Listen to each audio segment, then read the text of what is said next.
Hey guys, welcome back to my channel, or welcome to my channel if you are new. My name's Nastasia, and look at my cool new laptop stickers. I'm obsessed with them. I literally am completely obsessed. If you know this SpongeBob quote, then we're actually friends. In today's video, I'm doing part 3 of my Ecclesiastes series. We're doing chapters 7, 8, and 9 today. I'm going to get straight into it because these usually take a minute. But if you haven't watched part 1 and part 2, I will have them linked at the end of this video in the cards, but also I'll have them linked down below. So before I get into it, if you end up liking this video, please give it a big thumbs up and don't forget to subscribe to my channel so you never miss out on a video every time I post. And go ahead and check out my Instagram. I have it listed right here.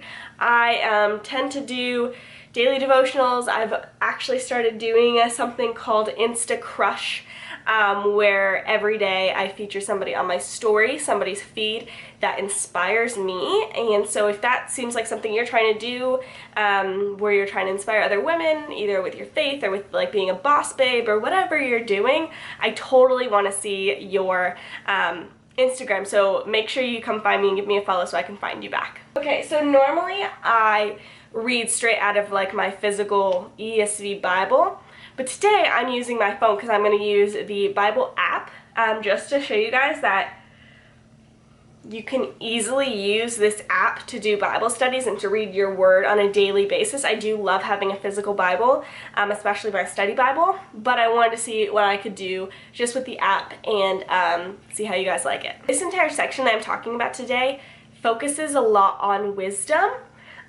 So the way this works, if you haven't watched 1 and 2, and if you have, hopefully you kind of get this, but I'm not going to be reading everything verse by verse because I do want you to read this on your own, but I will be pointing out certain verses that spoke to me and kind of what I felt like it was pulling at my heart about. So in Ecclesiastes 7:5, the verse says, "It is better for a man to hear the rebuke of the wise than to hear the song of fools."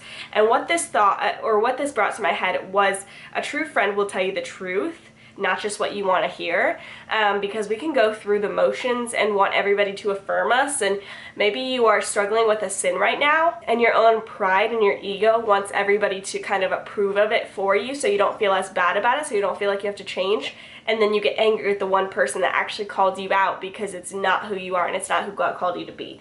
It is better for you to listen to that person than to listen to the fools that are just affirming whatever you say, because they don't really care about you. The one who risks kind of like how you're going to react because they love you that much, that's the person you should be listening to, especially if they follow Jesus. Verse 9 says, "Be not quick in your spirit to become angry, for anger lodges in the heart of fools." And what I put here was, be careful and controlled in your anger. Anger lives in the hearts of fools, and the more you give it permission to access your heart, the closer you're transformed into someone you don't want to be.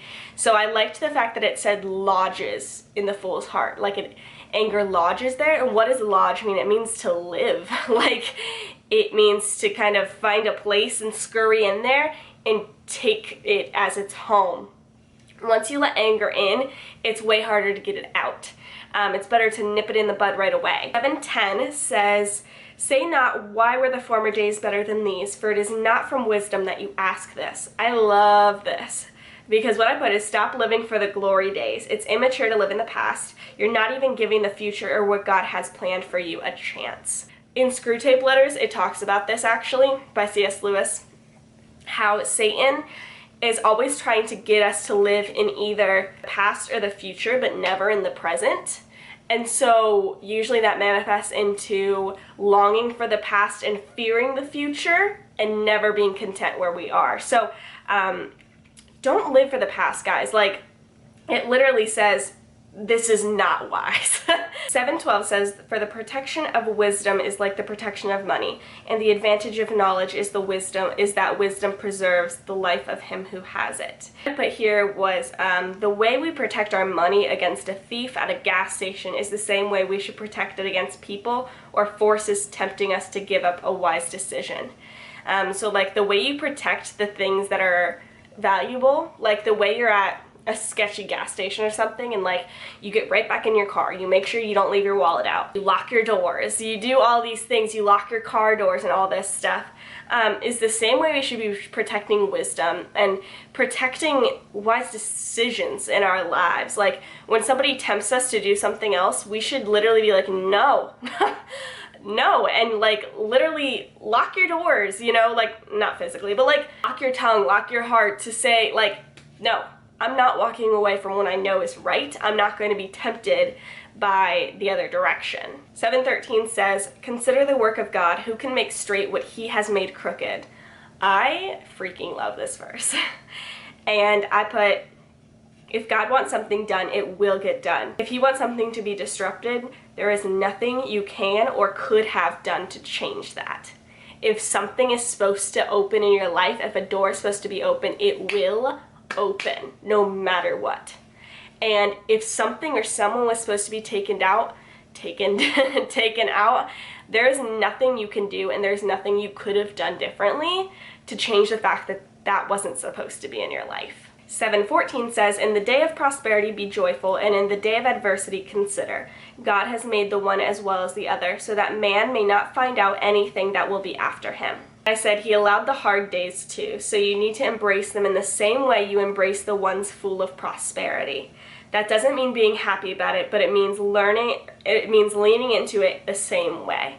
God allows the bad days just as much as he provides the good ones. We can't be thankful for the good ones and not thankful for the bad ones if God allows both of them. The Bible talks about how nothing gets to us except through the Lord. So for some reason, he wants us to get through it. Some reason, that is the best thing for us. It doesn't make sense. Sickness doesn't make sense. Pain and suffering don't make sense. But for some reason, if God allowed it, then the best outcome is going to come even through that decision, even through that heartbreak, even through that pain and sickness and loss. But 19 says, wisdom gives strength to the wise man more than 10 rulers who are in a city. And I said there's a powerful force in wisdom because it only comes from God. Like, that's crazy though, that wisdom gives strength to one man more than the strength of 10 rulers in a city.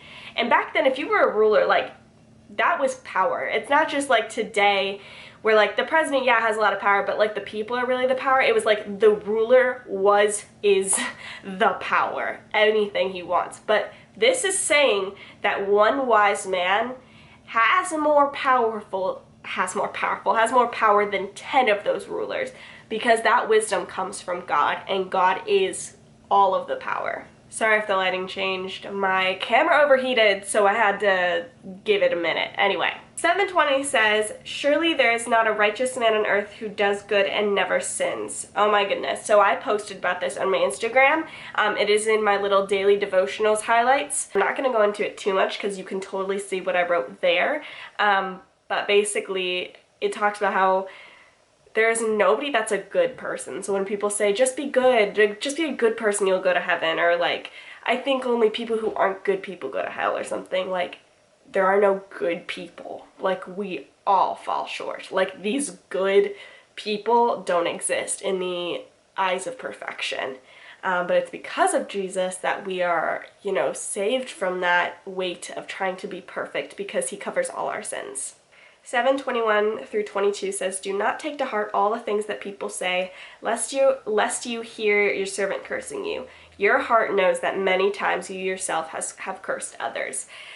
Oh, this is so good. It basically is saying, what I see it as is, don't take it too seriously when people are gossiping about you, because at the end of the day, one, their opinion really doesn't matter, and two, you know that you in your heart have gossiped or sinned against these people too. So you can't hold it over their head too much when you've done the exact same thing. 7:29 says, see, this alone I found, that God made man upright, but they have sought out many schemes. So God made us good. We were the ones that sought out sin disguised as freedom. So yeah, we actually were good initially, but we were the ones who sought out to do something that we thought was better than God, and that caused us to fall into sin, and because of that, we can no longer be considered good. Like, we're not good. 8:1 says, Who is like the wise, and who knows the interpretation of a thing? A man's wisdom makes his face shine, and the hardness of his face is changed. I simply said, if you really want to glow up, seek wisdom. Because apparently your face will shine, and the hardness of your face will be changed. So nothing like a glow up when it comes to the gospel, you know what I mean? 8:8 says, no man has power to retain the spirit or power over the day of death. There is no discharge from war, nor will wickedness deliver those who are given to it. What I put for this is, if someone is meant to die or a war is meant to be fought, there is nothing we can do to change it or fix it. We don't have that kind of power. So, you know, always pray and tell God what you're feeling, what you're thinking. Pray against what you don't want, you know. But at the end of the day, if, kind of what I said earlier, if something's meant to happen, it will happen. There's nothing we can do. If it's God's will, it will be done. I find it funny that sometimes we're so preoccupied with ending wars that we wonder what the wars are actually trying to teach us in the first place. 8:15 says, and I commend joy, for man has nothing better under the sun but to eat and drink and be joyful, for this will go with him in his toil through the days of his life that God has given him under the sun.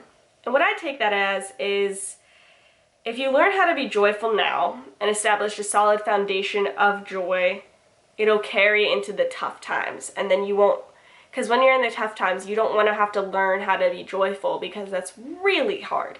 But if you establish a firm foundation right away, it'll automatically carry into it.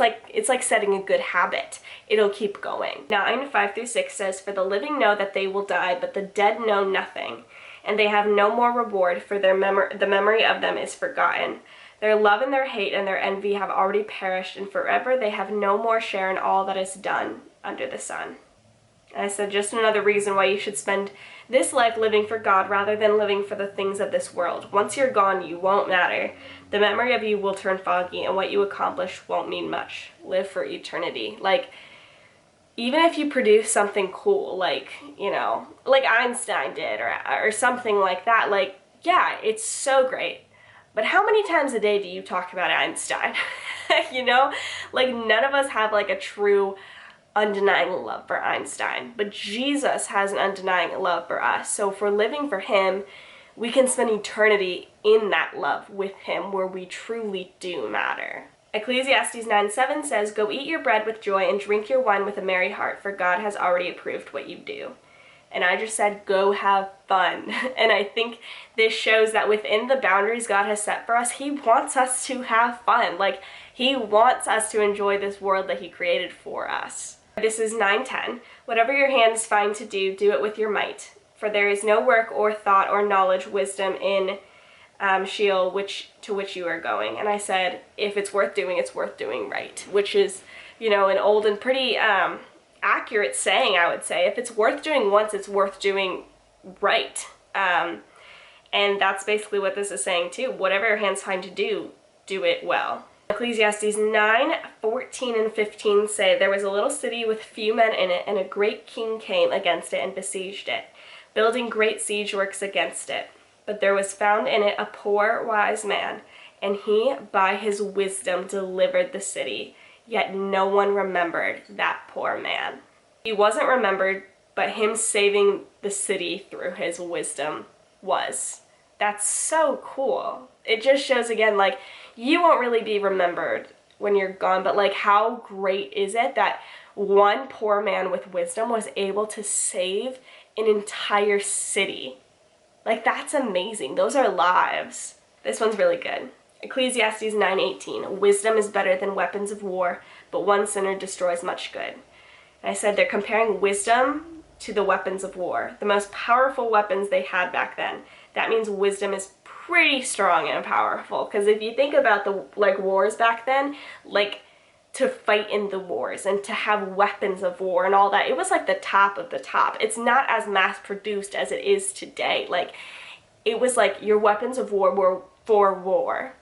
And for it to say that wisdom is more powerful than all the weapons of war, I think it's being very literal there, because the wisdom is from God. And when you have the wisdom that God gives you, like, work smarter, not harder, you know? Like, you can be more powerful than all of the weapons of war if God, like, allows you, like, uses you as a vessel for his power. That's insane to me. Like, that is why you should be seeking wisdom. So guys, we did 7, 8, and 9. That wraps up part 3 of the Ecclesiastes series. And I already have all my notes down for part 4, so it should be coming to you very soon, which is the final part of Ecclesiastes. And then I have to pick a new book to do for you guys. So definitely leave your suggestions down below if you have a specific book of the Bible you want me to go into. Preferably something that's not like Psalms or something, because I'm not ready to take on that big of a book yet on here. Maybe someday. But anyway, I hope you guys enjoyed this. As always, you can leave your conversation, your comments, whatever down below. And I love you so much. Bye!